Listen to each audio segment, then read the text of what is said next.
Le réflexe vestibulaire est un reflet simple du fonctionnement du système nerveux central. Le déplacement de la tête, perçu par les organes sensoriels, déclenche un déplacement des yeux, stabilisant la vision pendant ce mouvement. Ce réflexe modifie aussi le contrôle musculaire, qui permet le maintien de l'équilibre postural. Ces dernières années, de nombreux travaux scientifiques ont été publiés sur les processus de la compensation centrale d'un déficit vestibulaire unilatéral. Ils ouvrent un horizon nouveau sur la compréhension de la symptomatologie vertigineuse et laissent envisager une attitude thérapeutique nouvelle. Ils sont déjà un envol vers la compréhension neurochimique de la pensée. Notre propos, resituer les systèmes multisensoriels qui courent à l'équilibre, expliquer le rôle du cervelet et voir pourquoi la symptomatologie secondaire à un déficit vestibulaire est si violente au début pour disparaître progressivement au fil des jours.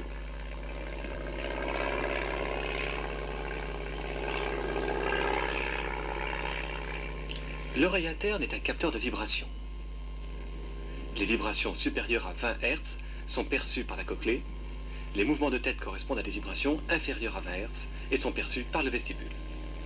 L'expérimentation animale, l'histochimie, la microscopie électronique permettent de mieux comprendre le fonctionnement de l'épithélium sensoriel des crêtes des canaux sémicirculaires. Récemment, l'accent a été mis sur les neuromédiateurs du système vestibulaire périphérique et central. Le glutamate a identifié comme le neuromédiateur de la voie afférente et l'acétylcholine ou celui de la voie efférente. La sécrétion du glutamate se fait au niveau de la première synapse et permet ainsi une dépolarisation du calice de la fibre vestibulaire de Prahl. C'est au niveau du cône d'émergence que naît le potentiel d'action. Lors du déplacement de l'ensemble des cils vers le kinocyle, on constate une dépolarisation de la cellule, une augmentation de la sécrétion de glutamate et une augmentation de la fréquence des potentiels d'action. Lors du mouvement inverse, la sécrétion se tarit et la production des potentiels d'action s'arrête ou diminue. La plus petite sécrétion de neuromédiateurs qui a pu être provoquée expérimentalement est due à un déplacement des seuls stéréocyle de l'ordre du millionième de millimètre. La mobilisation, même infime de ces cils, dépend des déplacements de la cupule. Contrairement à l'idée classique, la cupule ne se mobilise pas comme portillon, mais comme un diaphragme parfaitement encastré. Elle est fixée sur toute la périphérie de l'ampoule. Au repos, en l'absence de tout mouvement de la tête, il existe une activité spontanée de l'ensemble des cellules ciliées, activité transmise aux nerfs vestibulaires de premier ordre, qui projettent sur les noyaux vestibulaires. La cupule est un capteur de différence de pression. Lors d'un déplacement de la cupule vers l'ampoule, l'activité du nerf augmente. Lors d'un déplacement dans l'autre sens, le phénomène s'inverse, avec hyperpolarisation cellulaire et diminution de la fréquence d'activité nerf vestibulaire. Lorsque nous bougeons la tête, l'inertie des liquides entraîne un enfoncement de la cupule, donc une modulation de l'activité des cellules vestibulaires, ainsi qu'une modification de la fréquence des potentiels d'action du nerf vestibulaire. Chez l'animal, lors de stimulation vestibulaire, ici dans un plan vertical, stimulant à la fois les canaux circulaires verticaux et les organes autolytiques, on peut enregistrer en continu les réponses isolées des neurones des noyaux vestibulaires. Cet enregistrement montre la variation de leur activité en fonction du déplacement de l'animal. Chaque bouffée de réponse correspond à une seule action du mouvement. Au cours d'un déplacement linéaire, ce ne sont plus les canaux sémicirculaires qui sont stimulés, mais le système optique. Il nous renseigne sur la position de notre corps dans l'espace et pilote la musculature oculaire et posturale. Notre vision maculaire, qui permet d'identifier les instruments de ce tableau de bord, n'est pas la seule vision possible. Il existe aussi une vision périphérique, très sensible au mouvement du corps et des objets environnants. En exploration fonctionnelle, un nystagmus optocinétique peut être déclenché facilement en plaçant le sujet dans un environnement en mouvement tel que ces bandes verticales qui tournent autour du sujet. Ce n'est pas un mouvement de poursuite oculaire, mais un mouvement réflexe, dont le capteur se situe dans la rétine périphérique. Dans le champ visuel, parmi tous les mouvements possibles, 3 directions plus stimulantes. Elles correspondent aux 3 plans des canaux sémicirculaires et reproduisent les mêmes sensations de mouvement que la stimulation vestibulaire. Ici, qui bouge? L'animal ou ce dessin noir et blanc? L'impression visuelle voudrait que ce soit l'animal. Or, c'est encore l'environnement visuel. Cet exemple illustre l'illusion vestibulaire. L'enregistrement isolé, au niveau des noyaux vestibulaires, montre, en haut, le tracé des bouffées de potentiel d'action synchrone avec le déplacement de l'environnement visuel.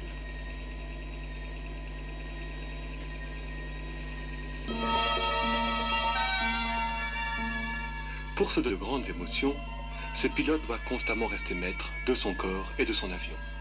Son vestibule doit lui donner la sensation d'aggression, sa vision doit lui donner la sensation de vitesse, et il doit utiliser aussi de nombreuses autres sensations, extéroceptives plantaires et proprioceptives musculaires. Cette maîtrise requiert par un long entraînement sous-tendu par le désir de vaincre les difficultés. Ce type de performance est rendu possible, progressivement, grâce à l'existence d'une plasticité neuronale. Les travaux de recherche récents ont permis de situer le rôle de la proprioception musculaire, oculaire et cervicale sur l'ensemble de la fonction vestibulaire. Ainsi, les protagonistes de l'équilibration comprennent non seulement les vestibules, mais aussi les rétines périphériques et les muscles. Ces organes projettent sur les noyaux vestibulaires les structures cérébelleuses, flocculus et olive bulbaire, et les noyaux oculomoteurs. Les petits muscles profonds de la nuque ont une orientation qui semble correspondre aux trois plans des canaux semi-circulaires et aux trois axes préférentiels de la rétine périphérique. C'est au niveau des noyaux vestibulaires que s'effectue l'intégration comparative des diverses informations multisensorielles. Les noyaux agissent comme un amplificateur différentiel. Lors d'un déplacement volontaire de la tête, inférieur à 20 degrés, vers la droite par exemple, la rotation entraîne une mise en tension des petits muscles profonds de la nuque. Ils agissent en fait comme des dynamomètres, car ils sont riches en récepteurs proprioceptifs, fusoriaux et ostéotendineux. Pendant ce déplacement, une volée de potentiel d'action se propage le long des fibres sensitives cervicales pour aller se projeter sur les noyaux vestibulaires collatéraux. Au cours de ce déplacement de la tête vers la droite, les canaux semi-circulaires horizontaux sont stimulés. Au début du mouvement, l'accélération excite les noyaux vestibulaires droits. À la fin du mouvement, le freinage excite les noyaux vestibulaires gauches. Au retour à la position initiale, les effets sont inversés. Les canaux semi-circulaires sont bien des capteurs d'accélération, puisqu'ils sont sensibles au démarrage et au freinage du mouvement. Pendant ce déplacement vers la droite, si les yeux restent immobiles en orbite, le déplacement de l'image sur la rétine entraîne une excitation des noyaux vestibulaires droits, et lors du retour à la position initiale, une excitation des noyaux vestibulaires gauches. La différence d'activité entre noyaux vestibulaires droit et gauche matérialise la continuité du mouvement.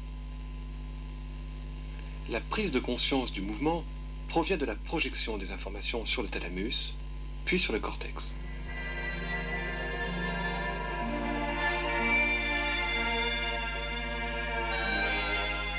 De subtiles intégrations permettent de savoir si c'est nous qui bougeons ou l'environnement, de stabiliser l'image, quels que soient nos mouvements de la tête, et d'appréhender cette notion étrange et subjective de la verticalité ou de la pesanteur. Le réflexe vestibulo-oculaire horizontal emprunte le neurone vestibulaire de deuxième ordre venant des noyaux vestibulaires. Il se projette sur le moteur oculaire externe contralatéral. Un interneurone stimule le motoneurone du droit agoniste. Ainsi, lors du déplacement vers la droite, la stimulation des noyaux vestibulaires droits entraîne une contraction du droit externe de l'œil gauche et du droit interne de l'œil droit, permettant au globe oculaire de garder leur stabilité. Lors du retour à la position initiale, la stimulation du noyau vestibulaire gauche entraîne un déplacement inverse. Si le mouvement est plus important, le déplacement de l'œil sera entrecoupé par des saccades, formant ainsi le nystagmus. À part des noyaux vestibulaires, prend naissance le second réflexe, le réflexe vestibulospinal, qui nous maintient en équilibre pendant le mouvement. Ce réflexe, vestibulo-oculaire et vestibulospinal, multisensoriels, sont soumis à un contrôle cérébelleux, principalement situé au niveau de l'olive bulbaire et du flocculus. L'olive bulbaire reçoit des informations provenant de la nuque, du vestibule et de la rétine périphérique. Elle projette ces informations par les fibres gravantes sur le flocculus. Le flocculus reçoit en plus, en direct, des informations proprioceptives, vestibulaires et visuelles par l'intermédiaire des fibres moussues. Les cellules de Purkinje du flocculus exercent un contrôle inhibiteur sur les noyaux vestibulaires. Par ce réglage du gain du réflexe vestibulaire, le cervelet agit comme une sorte de potentiomètre du nystagmus et de la posture. En clinique humaine, l'épreuve calorique permet de savoir si le vestibule est normal. L'irrigation chaude à 44 degrés, ici à droite, entraîne non seulement un mouvement de convection des liquides labyrinthiques, mais aussi un phénomène de dilatation du canal externe. Cette stimulation a pour résultat un déplacement de la cupule vers l'ampoule, ce qui entraîne une augmentation de l'activité des fibres vestibulaires de premier ordre. Cette augmentation, comparée à l'activité du noyau vestibulaire opposé, entraîne un nystagmus droit. Le nystagmus doit toujours être apprécié cliniquement, par son observation sous les lunettes de Zell. Le nombre de secousses en 30 secondes est la manière la plus simple d'apprécier son intensité. Les progrès de l'électronique, ajoutés à ceux de l'informatique, permettent aujourd'hui une mesure précise des différents paramètres du nystagmus. La valeur de la réponse est reportée sur le graphique de Fraisse. La stimulation du côté opposé donne chez un sujet normal une réponse symétrique. On peut dire que le nystagmus bat vers l'oreille chaude. La stimulation froide dans l'oreille gauche entraîne une inhibition de l'activité vestibulaire gauche. Il en résulte un nystagmus droit. La stimulation du côté opposé donne une réponse symétrique. L'oreille étant à la température du corps, on peut dire que le nystagmus bat du côté de l'oreille la plus chaude. Cette belle harmonie peut être déséquilibrée par une lésion vestibulaire unilatérale. Cette lésion, ici à gauche, vise la symétrie de l'activité spontanée des noyaux vestibulaires et entraîne un nystagmus battant à droite. Dans un tel cas, la stimulation calorique du côté lésé ne modifie évidemment pas le nystagmus spontané. La stimulation du vestibule contralatéral, sain, donne des réponses légèrement diminuées. On pense qu'il s'agit d'un contrôle inhibiteur du flocculus qui tenterait d'atténuer les différences d'activité entre les deux noyaux vestibulaires. Ceci afin de diminuer le déséquilibre et la gêne visuelle apportée par le nystagmus. Voilà la première étape de la compensation vestibulaire. La seconde étape, plus lente, est une réorganisation des informations. La participation de l'information visuelle, proprioceptive et vestibulaire contralaterale se trouve augmentée dans le noyau vestibulaire du côté lésé. Progressivement, bien que les stations caloriques répétées du côté lésé constatent la permanence de la lésion, on observe l'installation d'une compensation par la disparition du nystagmus spontané et la disparition de la prépondérance directionnelle, associée à la normalisation de la réactivité du côté sain. Parallèlement à la compensation du réflexe vestibulo-oculaire, s'installe celle du réflexe vestibulo-spinal. Ainsi sont expliqués actuellement les processus de compensation vestibule centrale. Il ne faut pas confondre compensation et guérison. La compensation, c'est la disparition des symptômes secondaires à une lésion, alors que cette lésion persiste toujours. La guérison traduit la disparition de la lésion elle-même. La compensation s'effectue peu ou prou chez tous les patients. Il nous faut donc agir avec elle et non pas contre elle. Il ne faut pas droguer les patients, ni les laisser immobiles dans leur lit, mais les stimuler et les confronter à la réalité afin qu'ils acquièrent les informations sensorielles nécessaires à ce rééquilibrage. Il y a 100 ans, titubant sur son bateau ivre, Arthur Rimbaud criait « Je fixais des vertiges ». Cette technique de fixation pour diminuer les vertiges est actuellement utilisée en rééducation vestibulaire. La patiente est soumise à des rotations dont l'arrêt brusque déclenche un nystagmus ressenti par la patiente comme un vertige. Un effort de volonté permet de contrôler ce nystagmus par la voie du contrôle cérébelleux sur les noyaux vestibulaires. Après entraînement, cette voie de contrôle devient prédominante et permet d'accélérer les phénomènes de compensation. Le déséquilibre qui accompagne les déficits vestibulaires se manifeste au début comme une grande déviation de la posture lorsque le sujet est debout, immobile, et aussi au cours de la marche. Il est majoré par la fermeture des yeux et par la mobilisation de la tête. Il peut persister longtemps et être la principale plainte du patient. La rééducation vestibulaire permet d'augmenter le rôle de la proprioception musculaire et de la sensibilité plantaire en forçant le sujet à se déplacer les yeux fermés tout en faisant osciller la tête pour déstabiliser son système vestibulaire. Ce qui est encore possible d'acquérir à l'âge adulte est beaucoup plus difficile au troisième âge. La crainte de la chute et ses conséquences, avec la hantise d'une fracture du col du fémur chez une personne angoissée, parfois déprimée, et dont les performances physiques sont amoindries, transforme cette prise en charge en un long travail de patience.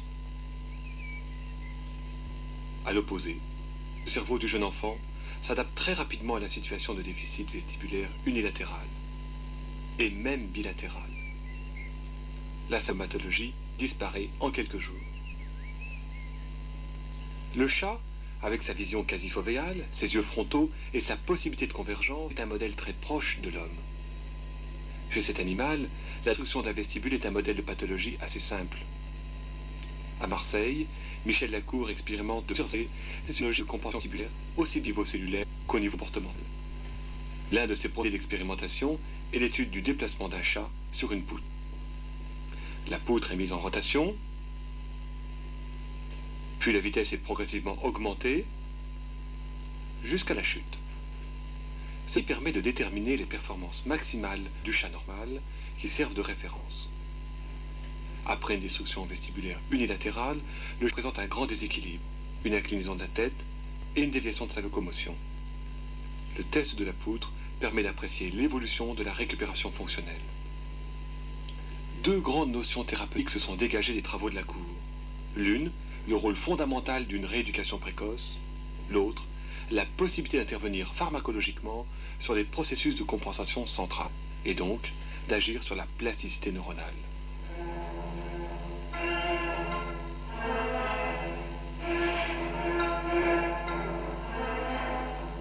Le système vestibulaire peut être considéré comme une modélisation cérébrale.